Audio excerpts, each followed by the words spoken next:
Segala pujian hormat bagi Tuhan Yesus Kristus. Kami ada karena kami rindu mengerti kehendak Tuhan dalam hidup kami. Terima kasih Bapa, kami buka hati kami bagi firman Tuhan dalam nama Yesus. Haleluya. Amin, amin. Tepuk tangan buat Tuhan Yesus yang dahsyat. Silakan duduk Bapak Ibu yang terkasih. Shalom. Bagaimana kabarnya hari ini? Luar biasa karena kita punya Tuhan yang luar biasa. Terima kasih buat Pak Victor, Pak Hengki dan seluruh jemaat yang mempercayakan pelayanan kepada saya. Ya, saya melihat gereja ini semakin luar biasa. Tepuk tangan buat Tuhan Yesus. Ya, semakin banyak Tuhan percayakan jiwa-jiwa. Iya, Bapak Ibu yang terkasih, kita percaya bahwa kita punya Tuhan yang dahsyat ya. Tadi dalam penyembahan ya, Pak Victor sudah membawa kita dan kita harus percaya bahwa Dia Allah ya. Yehova Rafa, Yehova Jireh, ya Yehova yang mencukupi, yang menyembuhkan, Dia Tuhan yang menyertai, El Shaddai ya, dan kita harus percaya bahwa itu terjadi. Nah, kita belajar saudara dari perjalanan bangsa Israel. Saya percaya kenapa bangsa Israel itu kisahnya itu dicatat di dalam Alkitab, tentunya supaya menjadi pelajaran bagi setiap kita. Yang ikut mesbah doa setiap malam pasti tahu. Siapa yang ikut mesbah doa setiap malam nih di mesbah doa Debbie Basir TV? Angkat tangan. Yang belum harus ikut. Jangan lupa subscribe channel YouTube saya. Ya, dan saudara di situ kita belajar. Di mesbah doa yang setiap malam saya bawakan di channel saya itu kita belajar dari kitab Perjanjian Lama, dari Kejadian ya, dan sekarang sudah sampai di Yosua. Kita membahas ya pasal demi pasal. Karena kenapa banyak orang Kristen tuh nggak tahu, ya tidak mengerti tentang Alkitab, nggak tahu tentang firman Allah. Padahal Alkitab berkata bahwa kita ini harus siap sedia loh untuk memberikan pertanggungan jawab kepada semua orang yang meminta pertanggungan jawab terhadap iman kita. Katakan amin. Dan saya berdoa semua jemaat di tempat ini menjadi jemaat yang siap. Untuk apa? Untuk memberikan pertanggungan jawab. Ketika kita berjumpa dengan orang, saudara harus melayani orang. Ya, saudara nggak usah berkata, oh iya Bu, nanti saya kasih nomornya Pak Victor ya. Nanti Ibu konseling ya sama Pak Victor ya. Tapi saudara semua dipersiapkan. Di akhir zaman kita harus menjadi murid dan kita memuridkan orang lain. Katakan amin. Ya, kita buka bersama 1 Korintus pasal yang ke-10. Kalau kita lihat di sana judul perikopnya firman Tuhan ya, 1 Korintus pasal yang ke-10, Israel sebagai suatu peringatan ya. Israel itu ditulis kisahnya sebagai peringatan bagi kita. Ada banyak hal yang kita bisa pelajari saudara dari kisah perjalanan mereka. Kurang lebih sama hari-hari ini kita pun ya sedang dibawa menuju kepada tanah perjanjian yang sedang kita tuju. Ya, dan kisahnya itu hampir mirip saudara. Kita semua sedang berjalan hari-hari ini ya, sampai nanti kita mengakhiri pertandingan iman kita dengan baik. Jangan ada seorang pun yang merasa lemah atau akhirnya tersandung dan kita tidak bisa mencapai janji Tuhan. Tuhan sudah memberikan janji yang sama juga kepada kita, sama seperti bangsa Israel.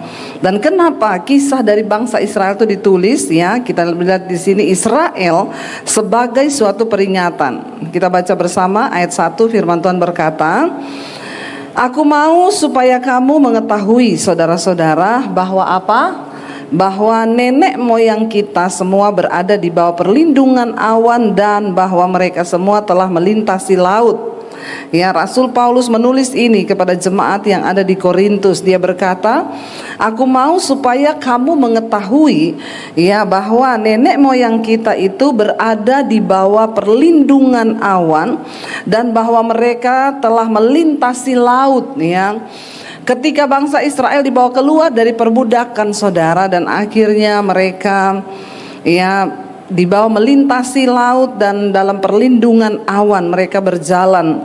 Ayat yang kedua, untuk menjadi pengikut Musa mereka semua telah dibaptis dalam awan dan dalam laut. Ayat yang ketiga, mereka semua makan makanan rohani yang sama ya selama mereka berjalan itu, dan mereka semua minum minuman rohani yang sama sebab mereka minum dari batu karang rohani yang mengikuti mereka, dan batu karang itu ialah Kristus ya. Kita punya batu karang yang teguh hari ini, yaitu Kristus ya. Ayat yang kelima, tetapi sungguh pun demikian Allah tidak berkenan ya kepada bagian yang terbesar dari mereka, karena mereka ditewaskan di padang gurun.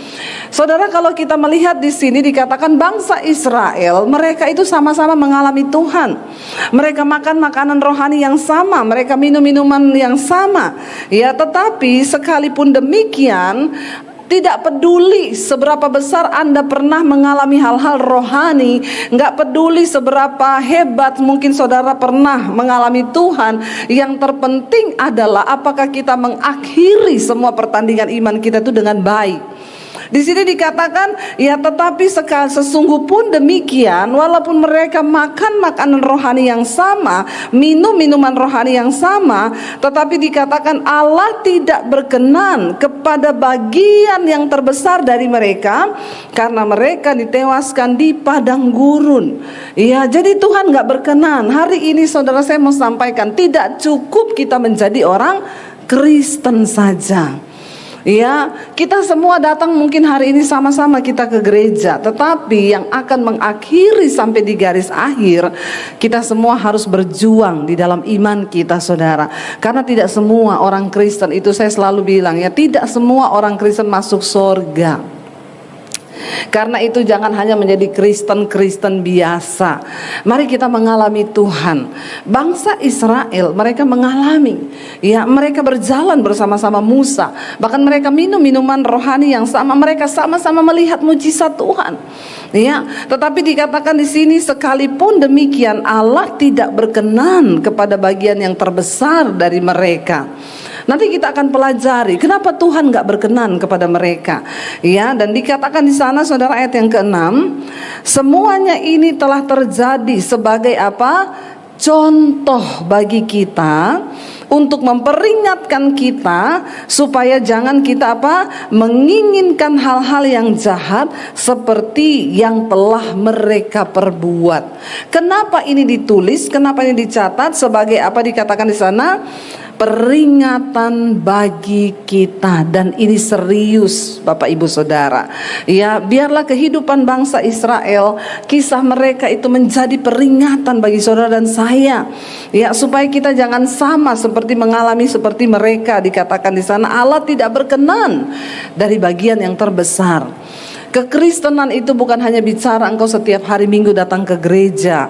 Kekristenan bukan hanya bicara oh kita ini Kristen, ya rasanya sudah cukup lah.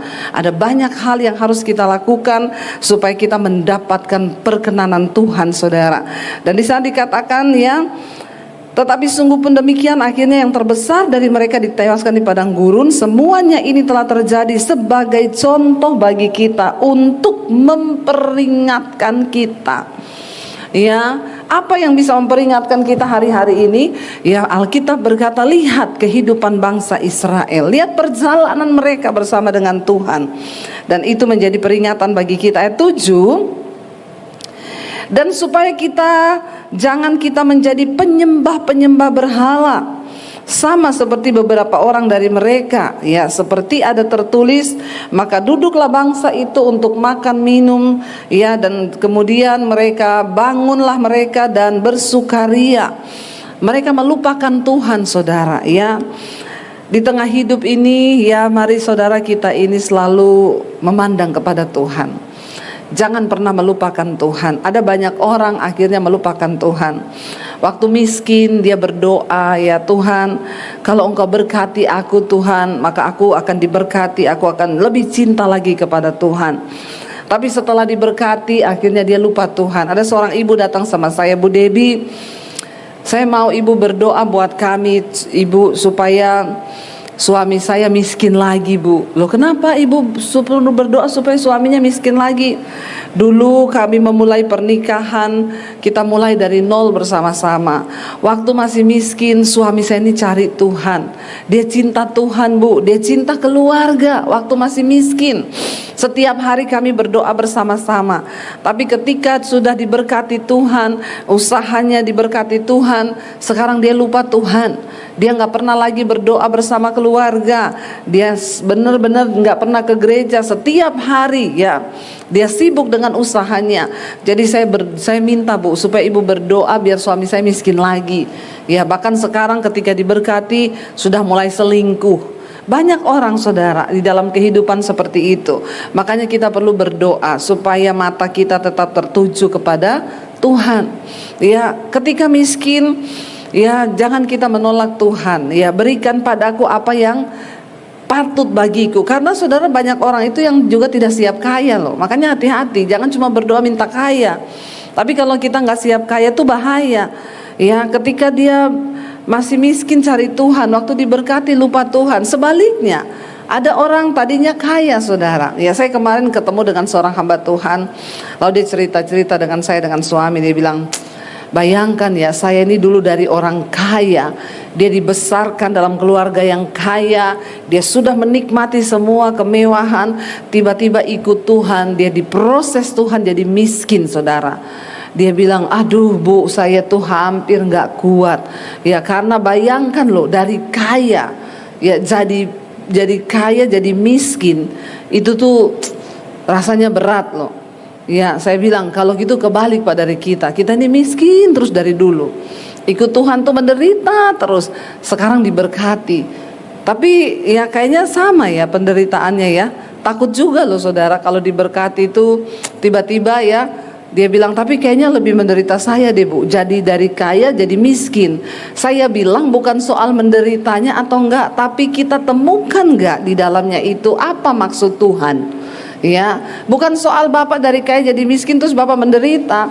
Saya bilang ketika Tuhan proses begitu, Bapak menemukan enggak maksud Tuhan di dalamnya? Iya. Saya belajar banyak hal dari proses itu loh yang Tuhan mau.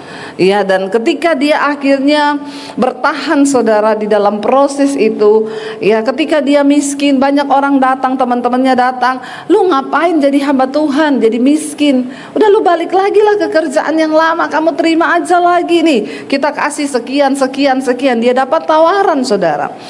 Tapi dia berkata, enggak, aku sudah memilih mengikut Tuhan. Kalaupun hari ini aku berkekurangan, aku tidak akan pernah tinggalkan panggilanku jadi hamba Tuhan. Dia jalani proses itu sampai ketika waktunya tiba saudara, dia tetap setia diuji. Sekarang Tuhan berkati dia lagi luar biasa, bahkan lebih luar biasa dari yang dulu.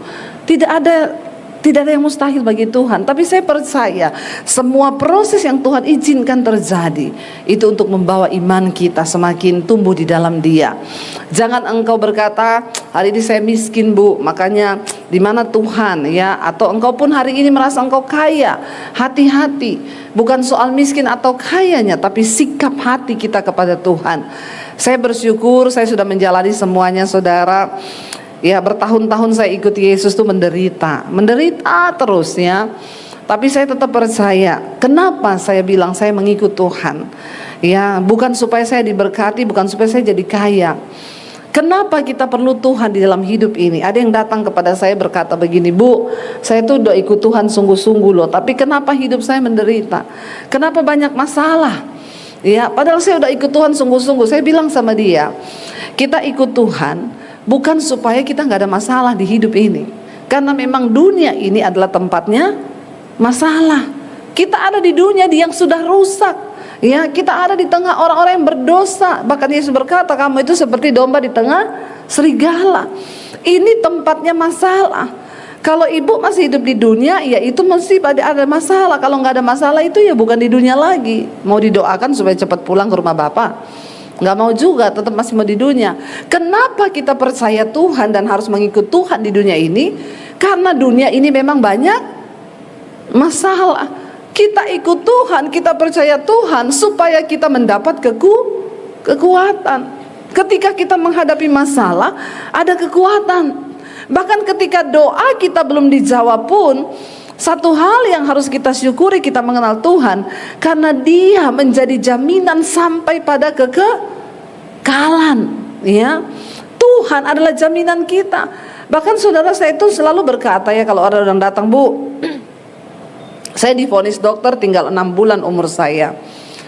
Terus masalahnya apa? Saya bilang, berarti saya ini mau mati Bu. Berarti saya sekarang harus siap-siap mati. Saya bilang jangankan kamu yang divonis 6 bulan ya, semua orang itu harusnya tiap hari siap. Siap apa saudara? Jadi saudara sudah siap-siap mau mati. Lalu saudara siap atau tidak? Ya, kalau waktunya datang, nggak ada seorang pun yang bisa menolak. Saya bilang sama dia, dokter vonis kamu umur tinggal 6 bulan. Ada yang nggak divonis dokter tinggal 6 bulan, besok mati loh. Iya nggak Bapak Ibu? Ya jadi hidup ini kan kita semua siap-siap. Terus dia bilang, kalau Tuhan nggak sembuhkan saya dari kanker saya, Bu, gimana? Ya puji Tuhan, haleluya. Alkitab bilang mati itu sebuah keuntungan.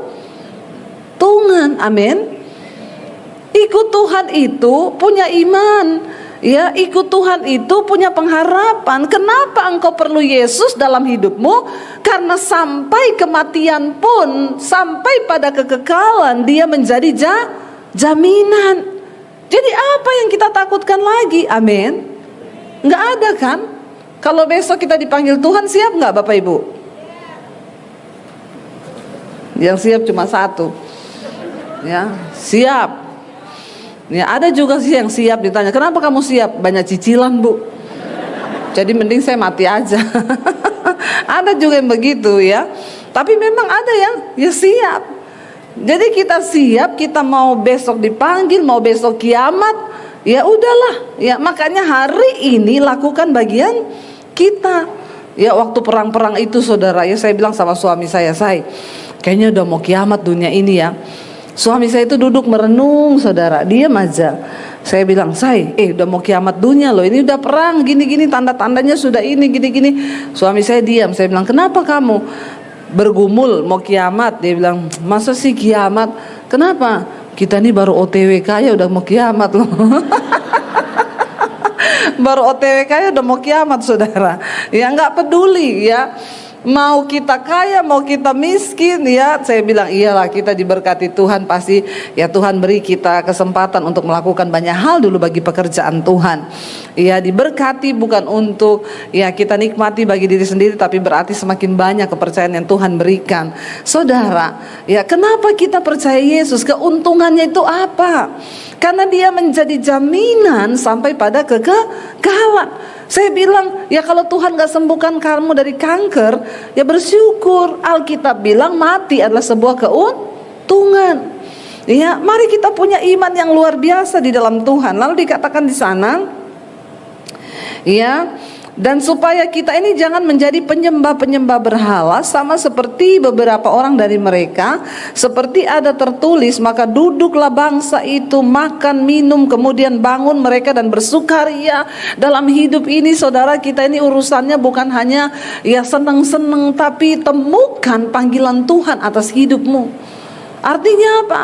Ya kita menemukan Tuhan, apa ya rencana Tuhan atas hidup saya ini? Pasti ada rencana Tuhan atas hidup saya.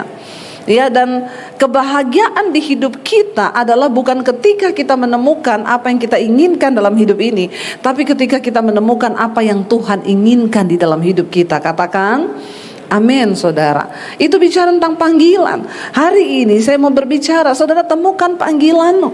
Saya baca sebuah kisah saudara di Amerika.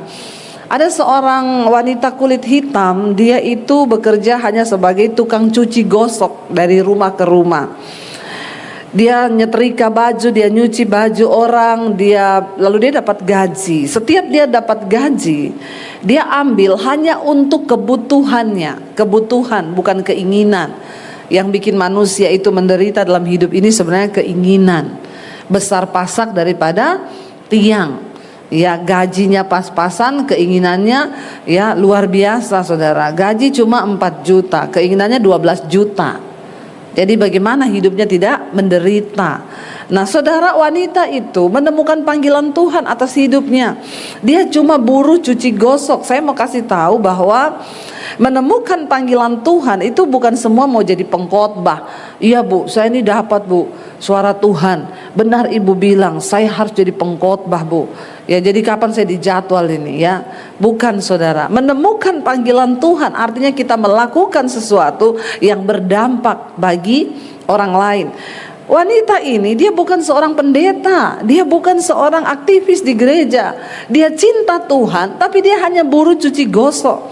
Setiap kali digaji, dia ambil untuk kebutuhan dirinya, buat beli makanan dan mencukupi apa yang menjadi kebutuhannya, bukan keinginannya. Lalu sisanya dia tabung, saudara. Satu kali ketika dia sudah mau meninggal, dia udah tua, dia panggil pengacara datang ke rumahnya, disaksikan beberapa saksi. Dia berkata, saya punya tabungan yang selama ini saya tabung, dan sekarang saya udah tua, saya udah mau mati. Ya saudara, itu tabungannya luar biasa loh saudara, ya. Saya lupa berapa, tapi itu mencapai miliaran rupiah. Dan itu dia bilang, saya sumbangkan ini untuk menyekolahkan anak-anak miskin yang tidak bisa sekolah. Apakah dia menjadi seorang hamba Tuhan yang besar, yang luar biasa? No. Apakah dia menjadi seorang pengkhotbah atau seorang worship leader di gereja? No. Tapi dia menemukan panggilan Tuhan atas hidupnya. Dia hanya seorang buruh cuci setrika, ya, yang rasanya tidak dipandang. Tetapi orang ini hidupnya lebih mulia daripada banyak orang kaya yang terlihat kaya, saudara. Jadi di hidup ini bukan soal kita nih kaya atau tidak, tapi apakah engkau menemukan panggilan Tuhan atas hidupmu. Kenapa bangsa Israel itu akhirnya dimurkai Tuhan? Hidup mereka itu hanya untuk makan, minum, bersukaria. Tidak ada pikiran, aku nih hidup untuk apa. Pernahkah saudara berpikir dan bertanya, Tuhan, aku nih hidup untuk apa? Apakah kita cuma sibuk untuk memenuhi semua keinginan diri kita, atau ada sedikit terlintas dalam hidupmu, aku ini hidup untuk apa Tuhan? Ya, jangan biarkan berlalu masa-masa hidup kita. Alkitab bilang 70 tahun kalau sampai, karena banyak yang tidak sampai. Ya, banyak orang masih muda sekarang udah dipanggil Tuhan. Ya, tapi masa hidup kita di dunia ini, berapa banyak yang kita beri bagi Tuhan? Saya bersyukur, saya bertobat waktu saya lulus SMA. Sekarang umur saya 48 tahun. Ya, saudara, separuh lebih dari umur saya itu sudah saya pakai untuk mengiring dan mengikuti Tuhan.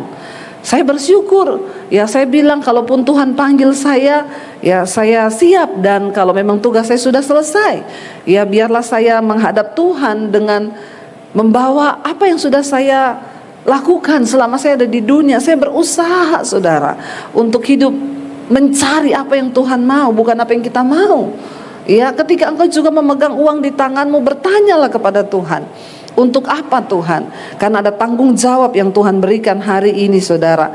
Bangsa ini dikatakan mereka duduk, makan, minum, kemudian bangun, bersukaria. Hidupnya itu sama sekali nggak mikir, ya buat apa sih Tuhan itu panggil aku, Tuhan bawa aku untuk mengenal Tuhan. Ayat yang ke-8 dikatakan, peringatan bagi kita tuh apa? Ayat 8 lagi, janganlah kita melakukan percabulan seperti yang dilakukan oleh beberapa orang dari mereka, sehingga pada satu hari telah tewas 23.000 orang, saudara. Bayangkan, dalam waktu satu hari Tuhan menewaskan 23.000 orang di padang gurun. Saudara, salah satu dosa yang paling juga mendatangkan kutuk di dalam hidup kita itu adalah percabulan. Ya, saudara, hari ini saya tuh konseling orang tuh paling banyak, ya, itu kasus-kasus percabulan, perselingkuhan itu terjadi. Bahkan anak-anak muda, ya, banyak di antara anak muda sekarang yang sudah hidup dalam kenajisan. Kenapa? Kita nih sekarang pegang handphone. Ya, handphone ini bisa kita pakai untuk membangun iman, tapi sebaliknya handphone ini juga bisa dipakai setan untuk menjatuhkan iman. Ya, saya selalu beri contoh, saudara. Ya, saya tuh mau khotbah, cari di Google kaki Dian. Saya klik, yang muncul kakinya Dian. Bapak-bapak hati-hati. Jadi sekarang bapak-bapak bisa memilih mau klik kaki Dian atau kakinya. Begitu sekali engkau lihat yang begitu, besok engkau ditawari lagi. Ya, habis kaki Dian, kaki Susi, kaki siapa lagi? Sri, Rezeki. Ya, itu ada semua. Nah, kalau kita membiarkan diri kita jatuh, ya hati-hati. Dosa persinahan di dunia sekarang, Indonesia menempati perselingkuhan nomor 2. Nomor 2. Ya, saya juga bingung. Kemarin saya baru baca berita itu Indonesia menempati tertinggi dosa perselingkuhan, itu nomor 2 loh di dunia.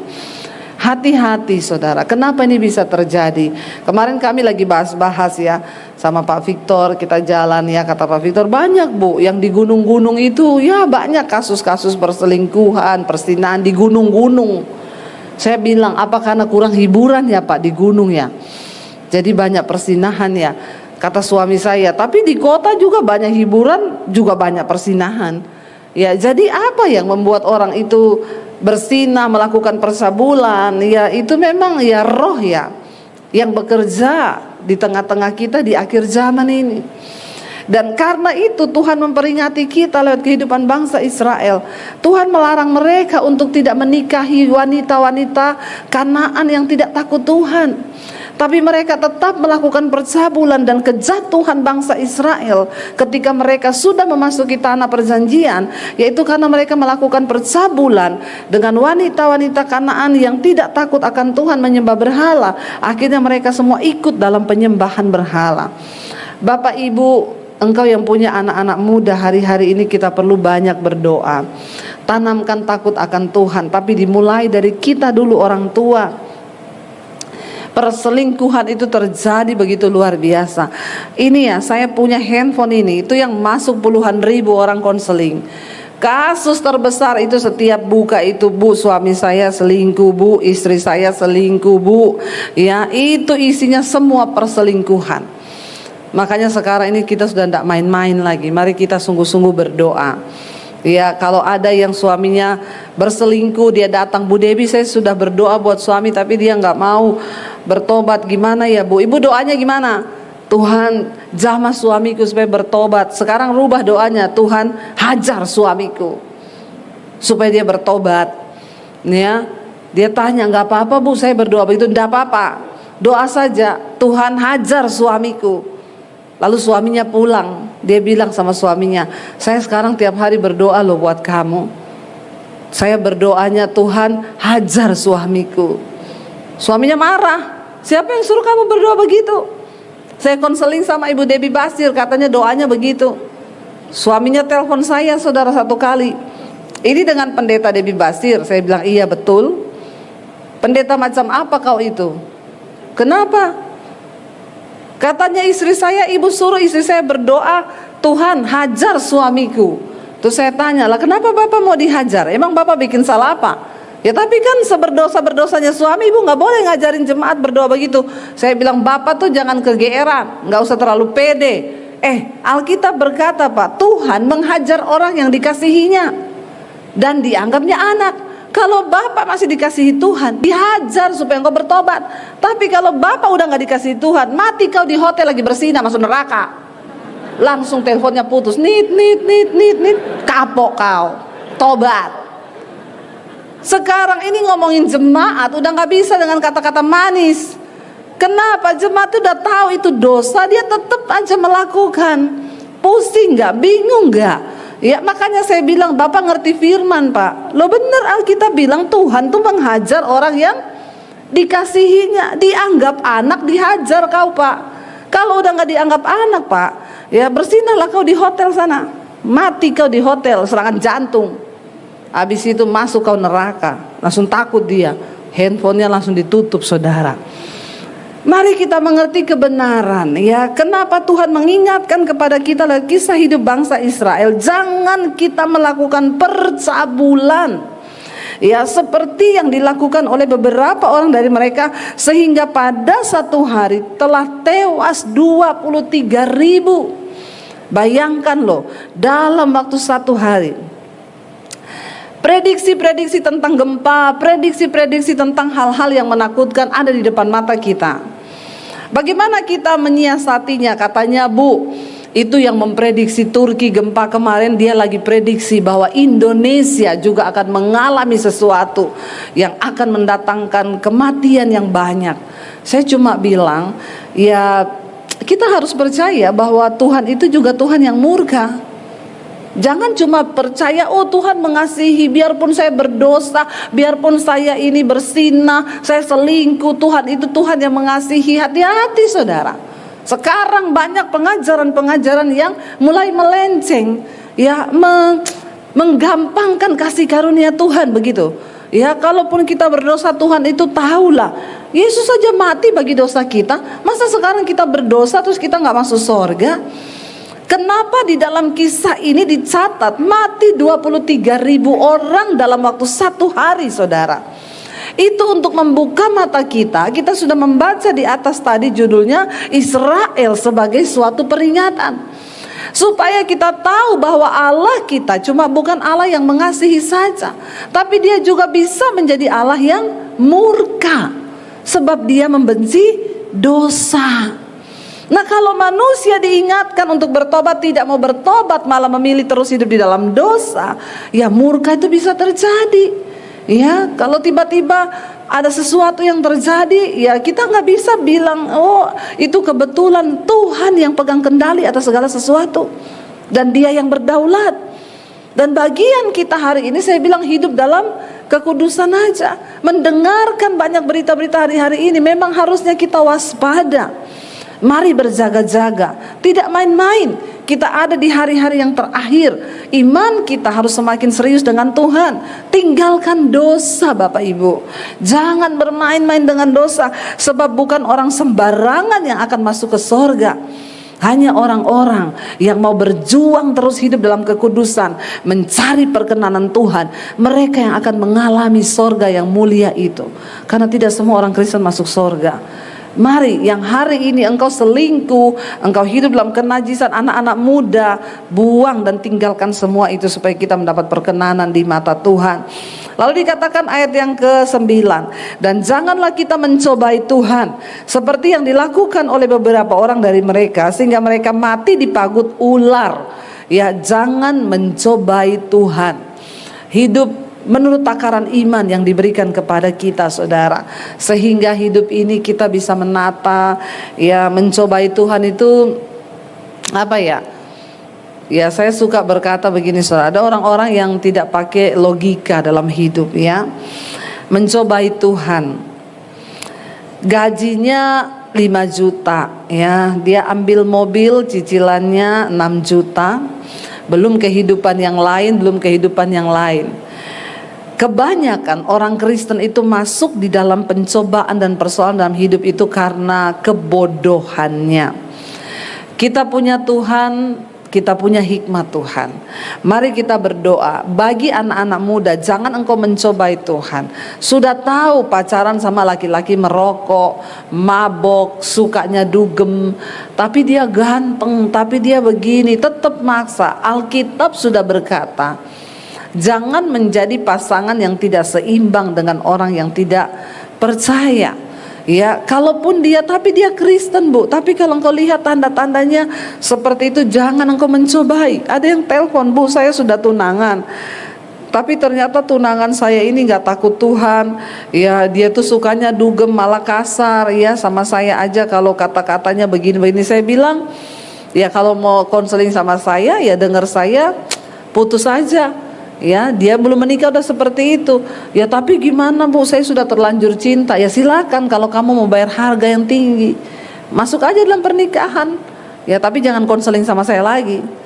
Ya, Tuhan sudah kasih kita firman, ikutilah petunjuk firman itu. Jangan engkau mencobai Tuhan, tidak menguasai diri menurut ukuran firman Tuhan. Ayat yang ke-10 dikatakan di sana, dan janganlah bersungut-sungut seperti yang dilakukan oleh beberapa orang dari mereka, sehingga mereka dibinasakan oleh malaikat maut, saudara. Dosa bersungut-sungut ini yang luar biasa. Saya berdoa jemaat di sini tidak ada yang bersungut-sungut. Tiap hari semua mengucap syukur. Katakan, lawannya bersungut-sungut adalah bersyukur. Orang yang suka bersungut pasti tidak mau bersyukur. Orang yang rajin bersyukur pasti tidak mau bersungut-sungut. Hidup ini dijalani, ndak usah banyak bersungut, karena sungut-sungut itu memperlama perjalanan kita. Perjalanan bangsa Israel dari Mesir menuju ke tanah Kanaan itu harusnya cuma beberapa hari jalan kaki, tapi menjadi 40 tahun karena mulut mereka itu loh. bersungut-sungut. Loh saudara, ini tinggal 1 hari mereka mau masuk ke tanah perjanjian. Tapi mereka bersungut-sungut mau melempari Musa dengan batu. Mereka berkata, kenapa Musa membawa kita ke sini? Itu di sana bangsa itu besar orangnya, kita mau masuk, ya kita pasti mati di sini. Mending kita ganti Musa aja, kita cari orang lain, lalu kita bawa lagi diri kita kembali ke Mesir.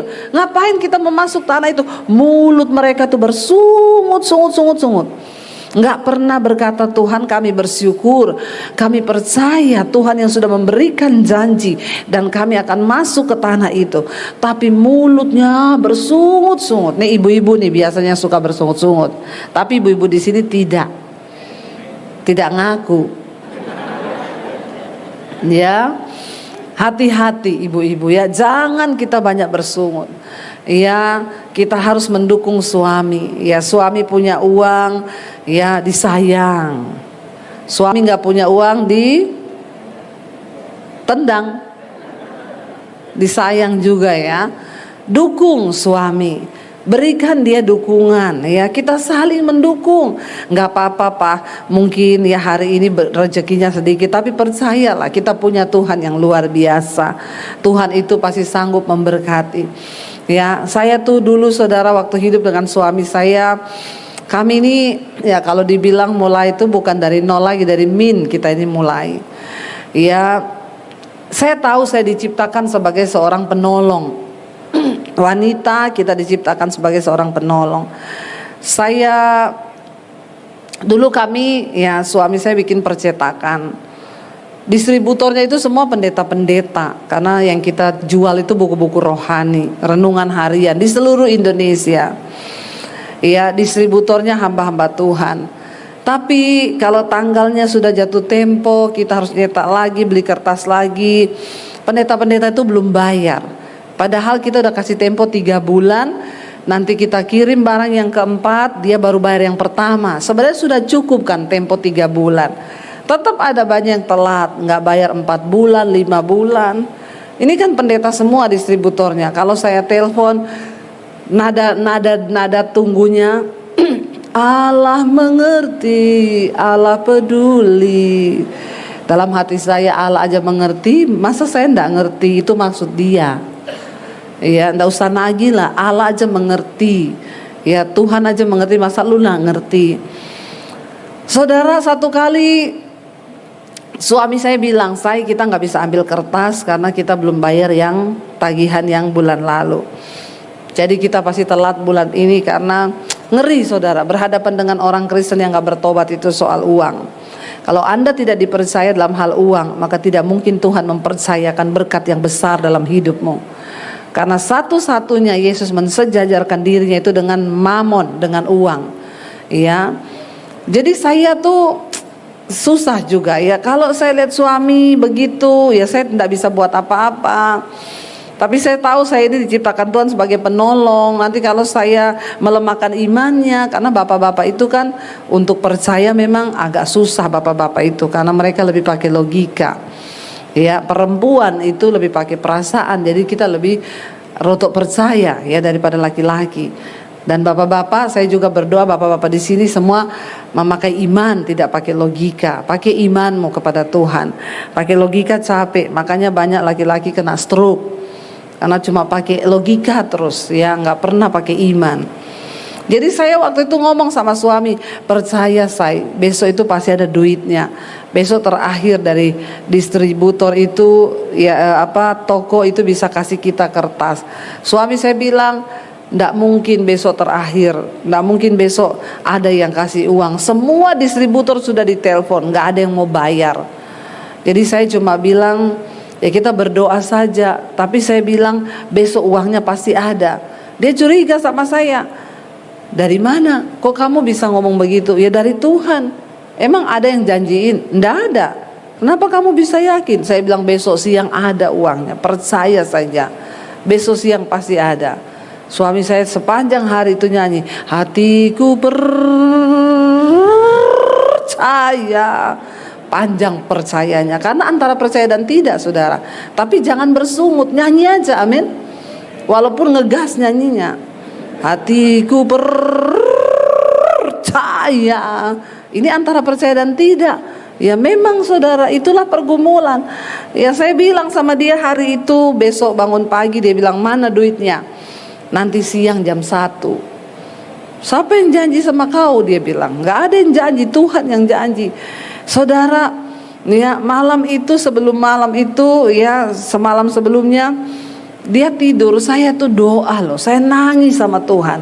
Tuhan, tunjukkan mujizat-Mu bagi kami Tuhan. Saya gak mau bersungut, tapi saya percaya dalam ucapan syukur pasti ada berkat. Besok saya minta, gak tahu gimana caranya, ada distributor lah yang Tuhan gerakkan untuk bayar. Karena saya sudah telepon semua distributor, mereka bilang besok itu gak ada yang bisa bayar. Suami saya hari itu ngomong, gimana saya? Nanti siang, saya bilang ada, duitnya ada. Dia bilang, ya udah ini saya mau ke gereja dulu, mau lihat anak-anak latihan musik. Ya udah kamu ke gereja aja, nanti pulang itu kamu mampir di ATM, duitnya udah ada. Dia bilang, ada yang janji? Enggak, nanti ada, saya bilang. Akhirnya dia berangkat ke gereja, belum lihat anak-anak latihan, dia sudah mampir ke ATM. Lalu dia telepon saya, aku depan ATM ini, nggak ada duitnya. Lah kan saya bilang habis latihan. Lah belum latihan sudah cek duit loh. Ya begitulah bapak-bapak ya. Tapi bapak-bapak di sini tidak. Akhirnya dia pergi, saudara. Saya tuh di rumah, saya nangis, saya berdoa, Tuhan tolong. Saya juga nggak tahu dari mana uangnya, tapi saya yakin janji-Mu Tuhan. Saya ini tidak mau bersungut loh. Kalau engkau ada masalah, nggak usah curhat, nggak usah cari orang lain. Daripada curhat kanan kiri, apalagi mengandalkan manusia, Alkitab bilang terkutuk. Cari Tuhan, duduk di kaki Tuhan, katakan amin. Akhirnya selesai, udah mau selesai, saya lihat jam terus. Aduh udah selesai nih, aduh suami saya sebentar lagi telepon. Aduh Tuhan, deg-degan dada saya. Nggak lama suami saya telepon. Saya bilang, bener kan? Gimana nih Tuhan? Ya saya angkat teleponnya, saya gimana? Dia bilang, aku udah di ATM ini. Gimana? Kamu janji sama distributor siapa? Nggak ada janji sama siapa-siapa. Nggak mungkin. Nggak, kenapa? Saya tanya. Ada duitnya? Oh ada. Oh saudara, iya, mujizat loh. Ya, coba menahan diri untuk ndak usah bersungut, tapi berserah dan berharap kepada Tuhan. Dia tuh sampai bingung, pulang tanya, mesti kamu ada yang janjiin? Ndak ada yang janjiin. Saya tuh berdoa minta kasih karunia Tuhan. Saudara, kenapa janji Tuhan menjadi lama atas bangsa Israel? Bahkan mereka harusnya hanya beberapa hari, malah mati di padang gurun, malah berputar selama 40 tahun karena dosa bersungut-sungut. Bilang kanan kirimu, jangan bersungut-sungut. Terutama suami istri. Ya, lihat-lihatan suami istri, coba. Istri lihat suamimu, jangan lihat suami orang. Lihat suamimu sendiri, lihat istrimu sendiri, jangan lihat istri orang. Ngomong, mulai sekarang kita jangan bersungut-sungut, tapi bersyukur. Ya, dan Alkitab berkata jangan bersungut-sungut seperti yang dilakukan oleh beberapa orang dari mereka, sehingga mereka dibinasakan oleh malaikat maut. Ya, orang itu kalau banyak bersungut-sungut, saudara, ada malaikat maut loh di sekeliling kita loh. Ya, tiba-tiba nanti kita dibinasakan, bertobat ya.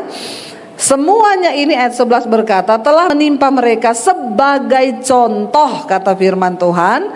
Semua ini telah menimpa mereka sebagai contoh dan dituliskan untuk menjadi peringatan bagi kita yang hidup pada waktu di mana zaman akhir telah tiba. Kita sedang ada di hari-hari yang terakhir. Ya, kita percaya ya bahwa semua yang sudah ditulis kisah hidup bangsa Israel itu memperingatkan kepada kita, apalagi sekarang kita hidup di mana zaman akhir telah tiba. Dan Alkitab berkata di hari-hari yang terakhir akan datang masa yang sukar. Memang akan datang kesukaran, tapi biar kita belajar setidaknya, saudara, jangan keras kepala seperti bangsa Israel. Jangan cuek hidupmu ini, temukan panggilan Tuhan. Jangan engkau melakukan percabulan, persinahan, dan jangan bersungut-sungut. Itu dosa-dosa terbesar yang membuat mereka berputar-putar 40 tahun. Saya berdoa di masa-masa terakhir ini saudara, kita jangan takut apapun prediksi orang, apapun ramalan-ramalan orang tentang tahun ini. Ya, kita percaya. Kita lihat ayat yang ke-13 di sana dikatakan, inilah saudara ayat yang ke-12. Sebab itu, nah ini ayat 12 dulu. Apa caranya supaya kita ini tetap kuat? Sebab itu, siapa yang menyangka bahwa ia teguh berdiri, hati-hatilah supaya ia jangan jatuh. Jangan ada seorang pun merasa kuat hari-hari ini. Kita membutuhkan Tuhan. Tidak ada satupun yang kuat. Saya tidak merasa kuat hari ini. Saya butuh Tuhan. Saya butuh teman-teman untuk menasehati saya. Saya butuh suami sebagai penasehat bagi saya. Suami, engkau juga butuh istri sebagai penasehatmu. Jangan berkata istri itu gak bisa apa-apa, kamu bisanya dapur aja, gak usah ikut campur dalam pekerjaan. Orang laki-laki yang mengasihi istrinya itu akan diberkati Tuhan. Saya melihat suami-suami yang melibatkan istri, meminta doa restu istri dalam segala hal, itu hidupnya diberkati Tuhan. Kita ini harus sama-sama loh saudara, dalam segala hal keputusan diputuskan bersama.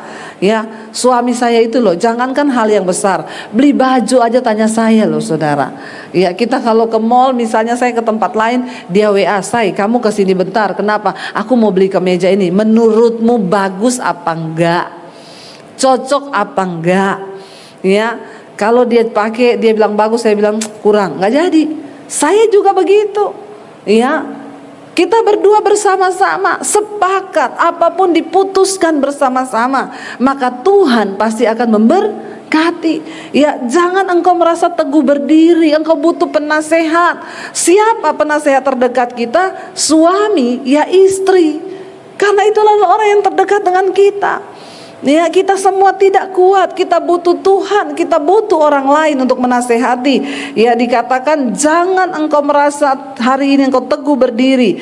Ya, supaya hati-hatilah, jangan sampai engkau jatuh. Ingat saudara, iblis hari-hari ini sedang memasang perangkap bagi kita. Tapi kita percaya ketika kita berjalan bersama Tuhan, Tuhan memberikan kita kekuatan. Yang terakhir saya pengen kita baca ayat 13. Tidak usah takut akan apapun. Ayat 13 ini berkata, kita baca bersama, ini ayat favorit kita semua. 1 Korintus 10 ayat 13, 1, 2, 3. Pencobaan-pencobaan yang kamu alami ialah pencobaan-pencobaan biasa yang tidak melebihi kekuatan manusia. Sebab Allah setia, dan karena itu Ia tidak akan membiarkan kamu dicobai melampaui kekuatanmu. Pada waktu kamu dicobai, Ia akan memberikan kepadamu jalan keluar sehingga kamu dapat menanggungnya. Sekalipun kita ada di zaman akhir yang penuh dengan kesusahan yang besar, yang penuh dengan tantangan yang besar, Alkitab memberikan sebuah jaminan. Firman Tuhan berkata, pencobaan yang kita alami adalah pencobaan yang biasa, yang tidak akan melampaui kekuatan kita. Makanya dilarang alay dan lebay. Biasa aja jalani hidupmu, hadapi masalahmu, tidak usah alay lebay. Cari Tuhan. Ya, ndak usah ya apa-apa ya, saya mau bunuh diri Bu, kenapa? Suamiku selingkuh. Bodoh.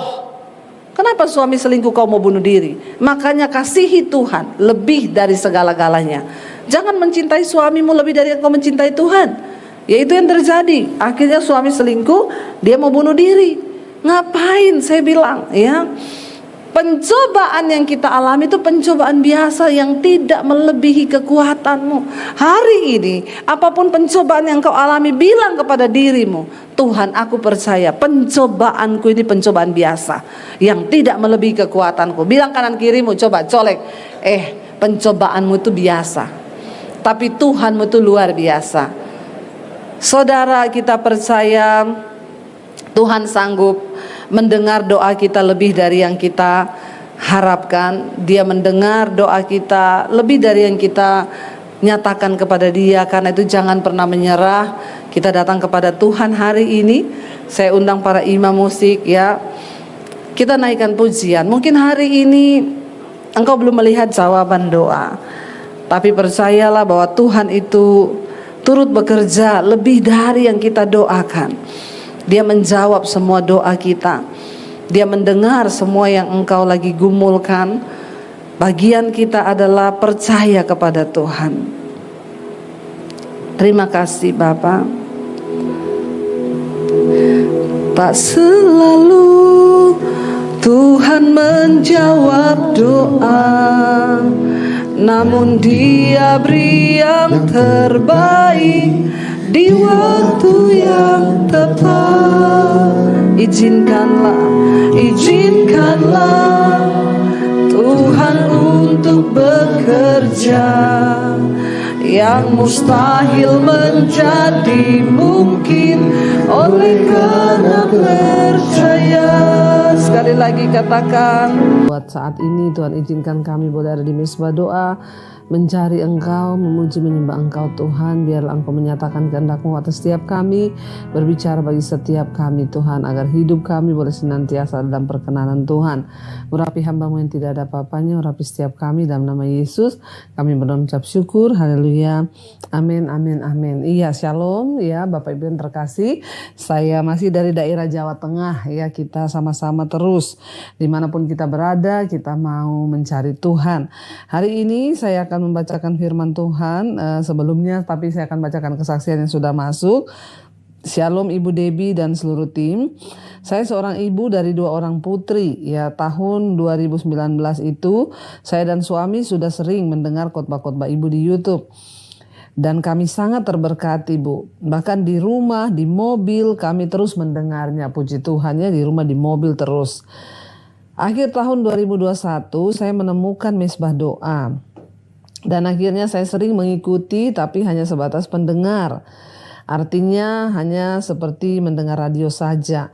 Tapi sejak akhir bulan Januari yang lalu, saya mengikuti ibadah pujian dan penyembahannya dengan sungguh-sungguh. Ibadah mezbah doa saya lakukan ya, dan juga mezbah syukur, karena saya mengikuti mezbah syukur waktu kurang pas, berhubung dengan saya harus menyiapkan segala sesuatu untuk kami ke kantor dan anak saya juga ke sekolah. Tidak apa-apa, yang penting tetap mengikuti ya Bu ya. Dalam setiap pujian dan penyembahan dan ketika berdoa saya selalu menyebut nama anak saya, dan yang sekarang puji Tuhan dia sudah menjadi sarjana tapi belum bekerja. Saya memohon sekiranya Tuhan membuka pintu berkat atas saya dan memperkatakan dalam nama Tuhan Yesus anakku akan mendapatkan pekerjaan. Saya menyebut nama salah satu rumah sakit terbesar di daerah kami. Saya juga berjanji bahwa kalau anak saya mendapat pekerjaan, maka saya akan bersaksi di mezbah doa tentang bagaimana dahsyatnya Tuhan Yesus yang kita sembah. Amin. Setiap subuh saya melakukan pujian penyembahan ya di mezbah doa. Saya sungguh-sungguh melakukan dengan sungguh-sungguh. Dalam doa saya berkata, Tuhan, meskipun masih ada doaku yang belum terjawab, tapi aku akan tetap mempercayai Tuhan. Aku akan tetap meletakkan segala pengharapanku hanya kepada Tuhan. Dan puji Tuhan Bu Debbie, setelah sebulan saya benar-benar mengikuti mezbah doa. Doa saya pun dikabulkan dan dijawab oleh Tuhan. Di mana anak saya akhirnya dipanggil bekerja di salah satu rumah sakit ya terbesar ya, yang pernah saya doakan dulu dan selalu saya panjatkan dalam permohonan doa saya. Haleluya, Tuhan Yesus yang kita sembah itu Tuhan yang dahsyat dan ajaib. Saya berterima kasih kepada Tuhan Yesus, juga kepada Ibu Debbie yang selalu setia dalam melayani kami lewat mezbah doa, mezbah syukur, dan khotbah-khotbahnya yang sangat membangunkan jiwa-jiwa yang tertidur. Tetap semangat Ibu di dalam Tuhan, upahmu besar di sorga. Salam dari kota Manado. Haleluya, shalom dari kota Manado. Iya, satu hal yang luar biasa saudara yang saya tangkap hari ini, ya seorang ibu dari kota Manado selalu ya, kalau berdoa dia ikuti mezbah doa, mezbah syukur, dia selalu membawa nama anaknya dan dia ucapkan bahwa anaknya akan bekerja di salah satu rumah sakit terbesar di kotanya. Dan saudara, ya tanpa disangka-sangka Tuhan itu Tuhan yang menggenapi semua janji-janjinya atas orang-orang yang setia dan percaya. Ya, dan akhirnya ya sekarang doanya dijawab Tuhan. Anaknya sudah bekerja di salah satu rumah sakit swasta di kota mereka yang pernah terus didoakan setiap malam di mesbah doa. Ya, tidak ada perkara yang mustahil bagi Tuhan ketika kita sungguh-sungguh meminta, maka Tuhan tuh memperhitungkan iman kita. Puji Tuhan, biarlah ini menjadi kesaksian bagi setiap kita, sehingga doa-doa kita apapun yang kita mau minta kepada Tuhan, biarlah kita naikkan dengan ucapan syukur, dan Tuhan pasti akan mendengarnya. Terima kasih Ibu buat kesaksiannya yang luar biasa. Tuhan memberkati. Dan saudara, ya kita akan melanjutkan ya pembacaan kita pada malam hari ini. Kemarin kita sudah membaca dari Yosua. Ya Yosua pasal yang ke-24, bagaimana Yosua memperbaharui perjanjian dengan bangsa itu, mengatakan kepada mereka, jangan sampai kamu meninggalkan Tuhan dan beribadah kepada Allah lain yang disembah oleh ya orang-orang yang ada di Kanaan ini. Dan ya Yosua mengingatkan kepada mereka untuk mereka tidak berkompromi, dan Tuhan akan menghalau ya dikatakan semua musuh-musuh mereka, asalkan satu, jangan berubah setia kepada Tuhan. Ya, dan sesungguhnya ya Yosua melepaskan bangsa itu pergi, masing-masing mereka pulang kembali ke tanah milik pusaka mereka. Ya, karena Yosua sudah tua saudara, dan dia harus ya memberitahukan atau menyampaikan semua itu kepada jemaat, sebab ya dia tahu umurnya mungkin tidak lama lagi. Jadi perjanjian antara Israel dengan Allah adalah bahwa bangsa itu akan menyembah dan mentaati hanya kepada Tuhan Allah Israel yang hidup. Ya, tujuan mereka adalah menjadi bangsa yang kudus yang akan mempengaruhi seluruh dunia bagi Allah ya. Dan mereka akan menaklukkan Kanaan. Itu adalah satu sarana untuk mencapai tujuan. Tetapi Israel kemudian kita tahu pada akhirnya mereka menjadi asik dengan negeri itu, dan justru mereka akhirnya meninggalkan Tuhan ya, dan tidak lagi mau melihat kepada Tuhan. Dan hal serupa bisa terjadi dalam kehidupan kita saudara. Ada banyak hal dalam hidup ini yang bisa membuat kita jauh dari Tuhan, sehingga kita tidak lagi sungguh-sungguh mencari Tuhan. Ya, jangan sampai kita ini menjadi orang yang mendukakan Tuhan, tapi biarlah kita mau terus setia untuk mencari Tuhan dan terus menyembah Dia. Iya, dan kita akan lanjutkan sekarang Yosua pasal 24 ayat yang ke-29. Yosua dan Eliezer mati dan dikuburkan, tulang-tulang Yusuf dikuburkan. Ya, ayat 29 dikatakan sesudah peristiwa-peristiwa ini, maka matilah Yosua bin Nun hamba Tuhan itu ketika berumur 110 tahun. Lalu ia dikuburkan di daerah milik pusakanya di Timnat Serah yang di pegunungan Efraim di sebelah utara gunung Gaas. Orang Israel beribadah kepada Tuhan sepanjang zaman Yosua dan sepanjang zaman para tua-tua yang hidup lebih lama daripada Yosua dan yang mengenal segenap perbuatan yang dilakukan Tuhan bagi Israel. Ya, ayat 32, tulang-tulang. Jadi kita melihat di sini saudara ya, kalau kita membaca di sini Yosua itu akhirnya mati ya.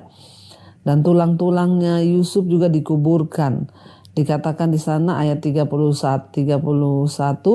orang Israel selama mereka ada Yosua dan ada tua-tua yang hidup dalam zaman yang mengikuti Yosua, dan mereka hidup melihat semua yang terjadi itu, ya mereka tetap setia kepada Tuhan dan mengenal Tuhan dengan segenap perbuatan yang dilakukan oleh Tuhan. Tetapi setelah itu ya mereka berbalik lagi saudara kepada Allah-Allah lain. Ya, dan dikatakan di sana ya kitab Yosua ini memang dibuka dengan seorang pemimpin yang baru, yaitu Yosua yang diberikan tugas untuk menggantikan Musa. Memang kelihatannya tugas itu mustahil untuk dilakukan oleh Yosua yang masih sangat muda, yaitu memimpin bangsa Israel untuk merebut negeri dan tanah Kanaan. Ya, dengan mengikuti Allah secara seksama, Yosua berhasil memimpin bangsa itu melewati kemenangan-kemenangan di dalam peperangan yang begitu besar. Ya, Yosua tidak memiliki ya kemampuan secara militer, tetapi dia dipakai Tuhan dan membawa bangsa itu dalam ketaatan rohani yang setia sehingga Tuhan memberikan kemenangan saudara. Ya, bahkan kita membaca bahwa bangsa Israel ya mereka tidak akan pernah meninggalkan Tuhan Allah. Respon seluruh bangsa itu selama bertahun-tahun merupakan penghargaan untuk kepemimpinan Yosua dan untuk Allah yang dengan setia dilayaninya. Jadi dalam pemerintahan Yosua di zaman itu, ya semua mereka itu setia. Ya mereka itu mencari Tuhan, mereka sungguh-sungguh beribadah kepada Tuhan. Ya sehingga Yosua pun akhirnya dikatakan mati dan dia dikuburkan di tempat leluhurnya di pegunungan Efraim. Ya dan tulang-tulang Yusuf, ya ayat 32 di sana dikatakan, tulang-tulang Yusuf yang dibawa orang Israel dari Mesir dikuburkan mereka di Sikem, di tanah milik yang dibeli Yakub dengan harga 100 kesita.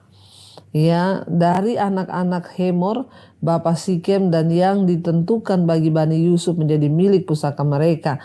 Ayat 33, juga Eliezer bin Harun mati, dan dia dikuburkan di bukit yang diberikan kepada Pinehas anaknya itu di pegunungan Efraim. Saudara, Yosua dan Eliezer ini meninggal, ya tetapi mereka meninggal setelah meletakkan di depan bangsa itu dasar-dasar dan hukum-hukum tentang apa artinya hidup beriman, percaya pada Tuhan dan hidup dituntun oleh Tuhan. Jadi mereka menyelesaikan dengan baik semuanya tugas-tugas mereka, bahkan sebelum mati memperbaharui perjanjian bangsa itu dengan Allah untuk setia kepada Tuhan. Ya, jadi ya kita juga menjadi satu teladan bagi kita, saudara. Apa yang perlu kita ucapkan kepada anak cucu kita di hari-hari tua, mungkin di hari-hari ini ya sampaikanlah kepada mereka agar mereka sungguh-sungguh mengikut Tuhan, jangan berpaling, tetaplah ikuti Allah dengan setia ya. Dan dikatakan sini inilah ya, ini didasarkan pada sebuah pilihan untuk mentaati Tuhan dan bukan mengikuti dewa-dewa lain. Sekalipun demikian, kita tidak mampu ya dengan benar menyembah Dia karena banyak memang hal yang sering kali terjadi di hidup kita, bahkan pemberontakan, ya bahkan mungkin ada kesalahan-kesalahan kita, saudara. Nggak bisa kita dengan sempurna mengikuti Tuhan. Namun ya dengan kita memilih Tuhan sebagai Allah kita dan kita ikut ya serta dalam perjanjian kepada Allah, itu akan membantu komitmen kita untuk tetap setia kepada Tuhan. Ya jauh daripada kelemahan-kelemahan kita, Tuhan tuh melihat hati kita. Di mana saudara kita melihat di sana ya bahwa Tuhan itu berjanji bukan hanya mengampuni dosa mereka tetapi juga mengasihi mereka. Demikian juga dengan kita. Tetapi juga Tuhan memampukan ya mereka untuk melakukan pekerjaan mereka di bumi, bahkan menaklukkan musuh-musuh mereka. Ini pun terjadi dalam hidup kita, saudara. Kalau kita sungguh-sungguh menyerahkan hidup kita kepada Tuhan, maka Tuhanlah akan turut bekerja mendatangkan kebaikan di hidup kita. Itu pasti ya, tidak ada lagi yang ya dipungkiri. Dan kita tahu saudara bahwa pekerjaan ini tidak harus kita lakukan sendiri, tetapi dengan mengikatkan diri bersama dengan Tuhan dan orang-orang yang mengasihi Tuhan, maka kita akan dimampukan saudara untuk menyelesaikan setiap tugas kita di hadapan Tuhan agar kita benar-benar ya menjadi orang-orang yang menyenangkan hati Tuhan senantiasa. Jadi dikatakan juga Eliezer bin Harun mati dan dia dikuburkan di bukit yang diberikan kepada Pinehas anaknya itu di pegunungan Efraim, dikatakan di sana ya. Dan kita tahu bersama bahwa ya akhirnya Tuhan itu ya memberikan kepada mereka ya kemenangan demi kemenangan. Bahkan Tuhan menyertai Yosua dengan satu ya kuasa yang dahsyat dan memberikan kesaksian kepada bangsa itu bahwa ya sungguh Yosua adalah orang yang disertai oleh Tuhan. Dan apapun yang dia perbuat ya kita melihat Tuhan buat berhasil. Bahkan untuk mengalahkan musuh-musuh orang Kanaan itu bukan karena kekuatan mereka. Siapa Yosua? Dia orang yang tidak ada pengalaman di dunia ya pertempuran, peperangan di militer. Tapi Tuhan akhirnya mengangkat Yosua dengan segala keterbatasannya dan Tuhan berkata, aku yang akan membesarkan namamu. Dan hari ini kita sudah selesai dengan kitab Yosua. Besok kita akan lanjutkan dengan kitab Hakim-Hakim. Mari kita tundukkan kepala saudara, kita satukan hati, kita berdoa. Terima kasih Bapak, kami mengucap syukur buat malam hari ini Tuhan mengajarkan kepada kami banyak hal dari kehidupan Yosua. supaya kami setia sampai matinya. Yosua setia, bahkan sebelum matinya dia mengingatkan kepada bangsa itu untuk mengikat perjanjian dan komitmen dengan Tuhan agar mereka setia kepada Tuhan. Berkati kami kemampuan bertahan sampai di garis akhir, sampai Tuhan panggil hidup kami. Kami boleh tetap setia menjaga hukum-hukum Tuhan, menyembah hanya kepada Allah dan tidak meninggalkan Tuhan, meninggalkan dosa, mengejar Engkau Tuhan dalam perkenanan-Mu. Berkati setiap yang terikat dengan kenajisan, percabulan, homoseksual, perselingkuhan, lesbian, Tuhan putuskan dalam nama Yesus. Kami boleh mempersembahkan diri kami sebagai persembahan yang kudus di hadapan Tuhan. Engkau juga terus memberkati Bapa untuk setiap orang-orang yang mencari Engkau dalam pergumulan, masalah keuangan, hutang piutang, yang ingin menjual aset. Tuhan turut bekerja mendatangkan kebaikan agar setiap kami juga boleh percaya bahwa Tuhan yang pegang kendali dalam hidup kami. Engkau juga memberkati Bapa bangsa dan negara kami Indonesia dari Sabang sampai Merauke. Tuhan lawat bangsa ini, terjadi hujan pertobatan. Engkau bangkitkan bangsa kami Tuhan agar mereka boleh kembali kepada Yesus, dan juga selamatkan bangsa kami. Biarlah anugerah Bapa turun melimpah atas bangsa Indonesia menjelang 2024 pemilihan. Tuhan yang pegang kendali, seorang pilihan yang terbaik dari Tuhan sudah Tuhan tetapkan. Kau juga memberkati Bapa untuk semua bangsa-bangsa di 5 benua, Asia, Afrika, Amerika, Eropa, Australia. Tuhan tolong agar bangsa-bangsa ini semua menyerahkan hidup kepada Tuhan, berbalik dari jalannya jahat, bertobat, dan sungguh-sungguh semua bangsa-bangsa boleh mengikuti kehendak Tuhan dan mencapai apa yang Tuhan mau. Damai, sejahtera, dan ketentraman ada di atas setiap bangsa-bangsa di dunia yang sungguh-sungguh mau mencari Engkau. Terima kasih Bapa, kami buka hati dan tangan kami malam ini. Terimalah saudara, kiranya berkat dari Allah Bapa, cinta kasih Tuhan Yesus Kristus, penyertaan Allah Roh Kudus melimpah atas hidup kita mulai hari ini bahkan sampai kali yang kedua Tuhan Yesus datang menjemput kita. Nama kita tercatat di dalam kitab kehidupan. Dalam nama Yesus yang percaya diberkati Tuhan, katakan bersama amin, amin, amin. Tuhan Yesus memberkati. Shalom dan Immanuel saudara.